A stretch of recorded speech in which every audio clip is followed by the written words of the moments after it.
India में बहुत से क्राइम हुए हैं, पर दो केस आज भी इतने रहस्यमयी हैं कि लाख कोशिशों के बाद भी पूरा सच सामने नहीं आ पाया। एक तरफ दिल्ली के बीचों बीच एक घर जहां 11 लोग एक ही रात में मारे जाते और किसी को पता भी नहीं चलता। दूसरी तरफ नोएडा का वो इलाका जहां मासूम बच्चे एक एक करके गायब होते रहे और पुलिस को असली दरवाजा खोलने में साल लगे। मैं हूं अंश और आज के इस वीडियो में आपको लेकर चलूंगा भारत के सबसे ट्विस्टेड मिस्ट्रीज की गहराई।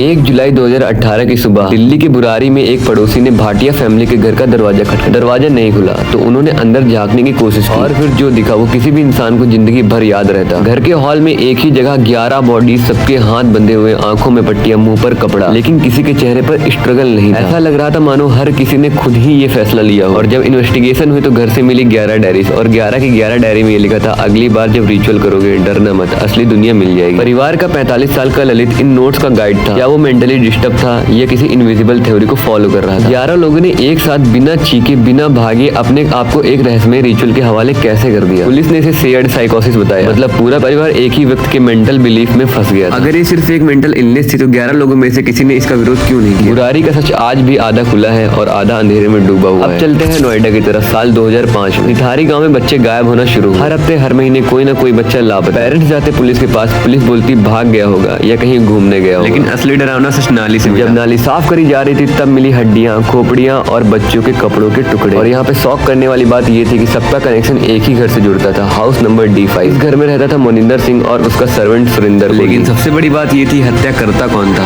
आखिर मास्टरमाइंड था? कुछ रिपोर्ट्स में कोहली को सीरियल किलर बताया गया और कुछ में मुनिंदर। लेकिन एक बात साफ है, इतने मासूम बच्चों की मिसिंग रिपोर्ट पर कार्रवाई अगर पहले होती तो शायद इन हड्डियों को देखना न पड़ता। कई बॉडी पार्ट्स मिले पर हर चाइल्ड की आइडेंटिफिकेशन कंफर्म नहीं हो सकी। कई पेरेंट आज भी इंतजार कर रहे हैं कि उनका बच्चा आखिर हुआ क्या। दो केस दो शहर, पर एक बात कॉमन है, हत्या से भी ज्यादा डरावनी है सच का गायब हो जाना। अगर आपको लगता है कि ये दोनों केस सॉल्व हो चुके हैं तो याद रखिए, जवाब सिर्फ वही होते हैं जो पब्लिक को बताए जाते हैं।